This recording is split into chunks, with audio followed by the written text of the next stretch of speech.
In February of 2021, we interviewed a variety of different test subjects from cities chosen at random across the United States to see what people really knew about money, the one object above all others that is central to every aspect of their daily lives.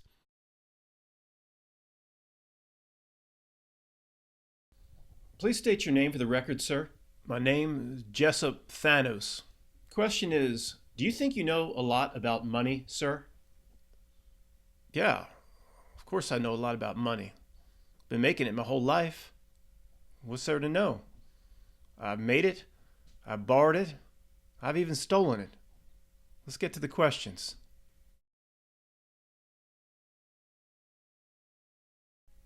Sure. My name's Nathaniel Laviolette. My friends call me Kid Charlemagne. You can call me Kid Charlemagne if you want. Would you say you know a lot about money? Yeah, of course I know a lot about money. You must have reviewed my application before conducting this interview. You saw where I went to school. University of Berkeley. An undergraduate degree from the University of Berkeley is like a graduate degree anywhere else. Of course I know a lot about money. Trevor Fishman. Trevor, do you think you know a lot about money? Can you define money? Do you mean currency, United States denomination, other foreign currencies, European Union? We'll limit our discussion to the United States. Do you know a lot about US dollars? Yes, I would think I would be able to discuss that topic. Where does money come from? For example, the origin of a single US dollar. Where does it come from? Where did it come from? Well, a bank. It would have to come from a bank, right? Well, Mr. Thanos, what we mean then is, where does the bank get their money? Well, from depositors. The bank lends out the money from the depositors, right? Then, Mr. Thanos, where do the depositors get their money? The origin. Origin? Originally come from? The government. I don't know. I just make money. I don't know where it comes from. When I get my money, people already have it. I don't know. I never thought through that. You tell me. Where does money come from? For example, the origin of a single US dollar. Come on. You asking Kid Charlemagne something like that? Do you know where I went to school? I went to Berkeley. The answer is very complicated. I don't think you would understand my answer. It relates to derivatives, the exponential function, economic and world bodies like the World Economic Forum. I'm going to pass because you wouldn't understand. Where does money come from? The origin of, say, a single US dollar. Before I answer that, is there any grade being given at the end of this? Will it be made public? There's no grade, sir. Good. No right answers, wrong answer? I guess there would have to be a right answer. It would have to involve the Federal Reserve of some kind, the central banks in other countries, but where do they get it? They issue like a bond or something, but they issue the bond. Where does that money come from? They have to make it up somewhere. It has to come from somewhere. They make it up. There's no other explanation. They have to just create it, right? There's no money tree as far as the last time I looked. Based on the three responses we're highlighting in this documentally, Mr. Fishman's response or answer was closest to being right, but still left a lot to be desired. But this was indicative of our findings throughout the study, throughout the United States. Over 99% of those interviewed couldn't tell us accurately where money comes from, the origination, how it comes into being. The answer is the Federal Reserve, and many, though, were able to quote the Federal Reserve, but they didn't understand how money comes into existence. Money, or the US dollar, always needs to be attached to a debt instrument. Now, this hocus-pocus power of the Federal Reserve does extend down to their little subminions, or little deviants, which are the banks. But again, people completely unaware that the Federal Reserve and the banks don't get their money from the Treasury or from the government or from anywhere else. The banks, for example, when you get a $300,000 mortgage, 90% of the money in the mortgage that is put into your account so you can go to closing is made up, created out of thin air at the bank itself. People were completely unaware that the bank will create 90% of the mortgage basically by typing on a keyboard and creating a ledger account that then the person will then slave away for 30 years to pay back with interest.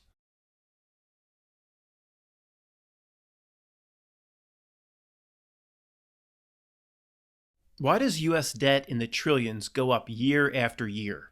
Well, I don't watch it, but Fox News is right, I would think. These politicians can't control their spending.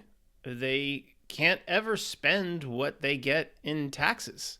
So the debt just goes up and up and up. And then what they say has got to be right. Our children are going to pay a price for it. Why does total U.S. debt go up every year, and why can't the deficit eventually come down to zero? Pretty simple answer, man. Democratic liberal politicians. Country keeps voting Democrat. Look what it just did. You get more of the same. Trillions of debt. Yeah, I know. I know that under Republican regimes, the debt still went up, but they were trying to fix what the Democrats did. You can't fix it even in 8 years. The Democrats screwed up so bad that by the time the Republicans are conservative people in the Senate, they're starting to fix it. Then the country goes liberal mad again and they vote the liberals back in and we go for the shit all over again. Why does total U.S. debt go up every year? That's pretty simple, man. It's the Republicans. First thing we learned in Berkeley, civics class, freshman year, University of Berkeley. It's like a graduate degree for most other universities. First thing we learned was Republicans block Democrats. Democrats have policies that help people. Helping people costs money. If they could just help people without being blocked, without having to do the roundabout, then everything would be within the constraints and the confines of the budget. But because of Republican influences, things are never efficient. Therefore, extra trillions will eventually need to be spent to put in all the good liberal programs that this country needs. We are the shining star on the hill. First thing we learned in Berkeley Civics Class 101, man. We found that 100% of the respondents were unaware of the real answer. The answer why debt goes up year after year is because it absolutely has to. Debt is money. Money is debt. One cannot exist without the other. For an economy to grow, more debt has to be issued. More debt has to be floated. There is no other way for an economy to grow because debt and money are the same thing. If everybody paid off all their debts, all the money supply in the world would go to nothing. If anybody's wondering why an economy absolutely has to grow, because when debt is issued, the amount of money at the time the mortgage is issued, for example, the interest doesn't exist in the system itself.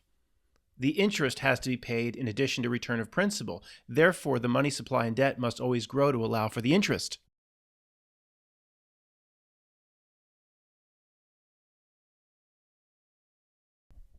What do any of the symbols mean on the back of the dollar bill, or even the Latin? Maybe if you paid me a few dollar bills to do this goddamn interview, I'd have a few to look at now, wouldn't I? I was just doing it from memory. I guess I should know what's on the dollar bill, as many as I stuffed into bras and G-strings over the years, but who really takes a close look at it? I pass it to Bob, Bob passes it to Larry, Larry passes it back to me, I don't know. Just doing it from memory. There's an I. There's a pyramid. There's a foreign language. There's a bird with arrows. In God we trust. Maybe I should have paid attention to my little nephew. He's a weird little effer. My little nephew comes to the Thanksgiving table every year, and he pushes his damn conspiracy shit on us all day long. He is a weird little effer. But maybe I should have paid attention to his shit over the years. Maybe it does come down to 2 words, Illuminati. It's probably all in the Da Vinci Code. I'll watch it tonight, but I can't answer your question right now. I don't know what that weird shit is. Can you interpret for us the symbolism on the back of the dollar bill? Yeah, I know. The symbology in the back of the dollar bill. I mean, of course, we must have learned that at some point at Berkeley. I just can't remember the exact year or class. But you have the Eye of Providence, of course. You have the pyramid. You have the Latin. You have the In God We Trust. You have the eagle or the phoenix. This is a piece of cake for a Berkeley graduate.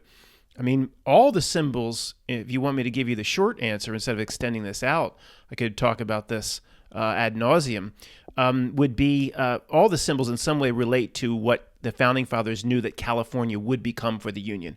And probably many of the symbols and Latin actually foresee what Berkeley would be for California. So, for example, e pluribus unum, people think that means out of many comes one, but it really means, if you know the original intent of the Founding Fathers, it means out of many public schools in the California system, one emerges as the best. California University at Berkeley, go Bears. Can you explain any of the symbols that appear on the back of the dollar bill? Okay, I think I can answer that, but I have a question first. This is very confusing to me. I was told everybody here in these cubicles would be getting the same questions. Every one of us would be asked the exact same questions. I can hear the guy in the next cube. He keeps talking about his alma mater. How can talking about your alma mater actually be an answer to these questions, assuming we're all getting the same questions? That's what I was told? Sir, I assure you're getting the same questions. Okay, but it bothers me. Okay, thank you for assuring me we're getting the same questions, because what's going on in that cubicle over there is very confusing to me. The symbolism on the back of the dollar bill, I haven't done extensive research on it. I've looked at Wikipedia.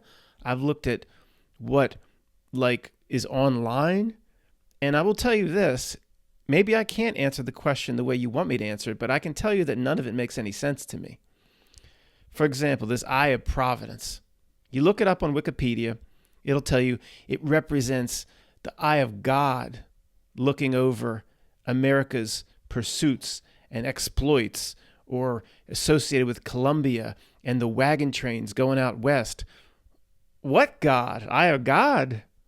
Oh, it's supposed to be a secular nation. It doesn't make any sense to me. In God We Trust doesn't make any sense to me when we've been told about the separation of church and state from about 6 days old. And then you got In God We Trust. Where's the ACLU on that one?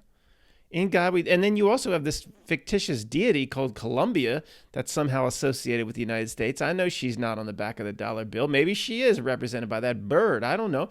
But that doesn't make any sense either. When did the United States assign itself or associate itself with a deity, a goddess of some kind? So the answer to your question is, I can give you the Wikipedia answers and talk to you about Eye of Providence, but I don't believe any of that's correct. There's something that they're not telling us with that stuff. That's my answer. Now, once again, Mr. Fishman is the shining star of this particular focus group, but in terms of the results that came back from the national survey, they were abysmal. 95% or more of those that returned the national survey couldn't speak intelligently about one symbol on the back of the dollar bill, nor could they translate any of the Latin. Of course, they knew In God We Trust, but any second grader can read, so that didn't count in their favor. Of the 5% that could speak intelligently, it was down to 2 specific areas. About half knew how to successfully translate the Latin of E pluribus unum, out of many come one, and the other half knew something about the Eye of Providence. And we're going to give them full points for knowing what Wikipedia presents, which is a complete lie, but nevertheless, about half was able to parrot back what Wikipedia tells you about the Eye of Providence and what that weird eye is in the broken capstone on the back of the dollar bill. So they're getting full points there. If they didn't get full points there, we'd have almost 97.5% of those that filled out the national survey not knowing a single damn thing about one thing on the dollar bill. And it is the most important thing in their lives. Half of these people that filled out the survey dedicate their lives to getting this thing. It is true insanity, ladies and gentlemen. And we don't have time to go into all the symbols here and what they mean, But no, if you do research in mainstream places like Wikipedia, just know it will be 100% a lie.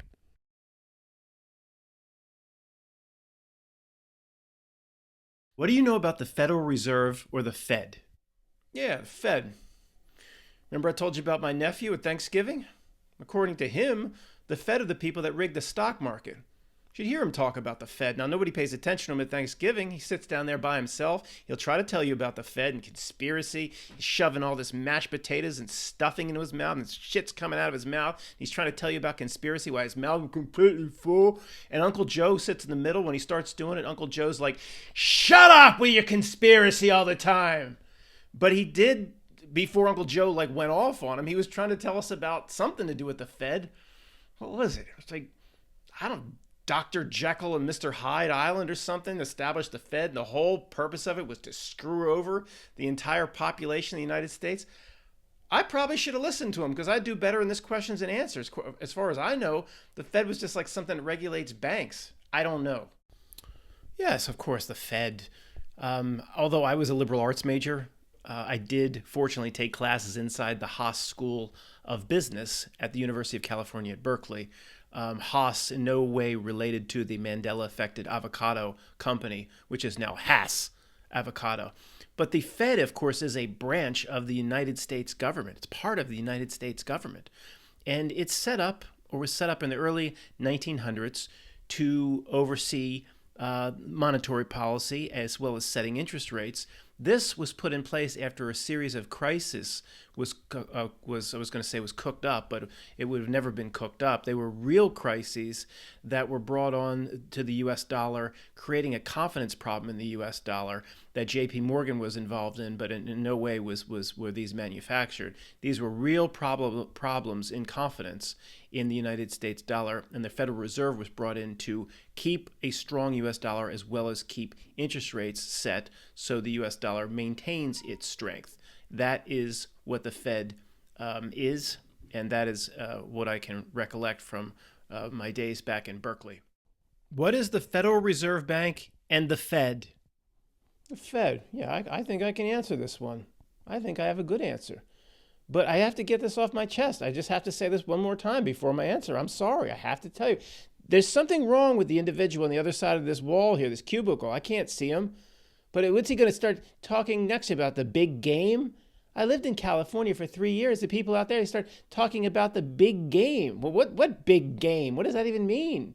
Michigan, Ohio State? No, it's Cal Berkeley against Stanford. It's nothing but you just say the big game, and everybody's supposed to know what the F that means. Like, what? That ain't no big game. Just because somebody ran in a bunch of band members, made that game famous for one stupid play, the band came on the field. Sorry. The Fed.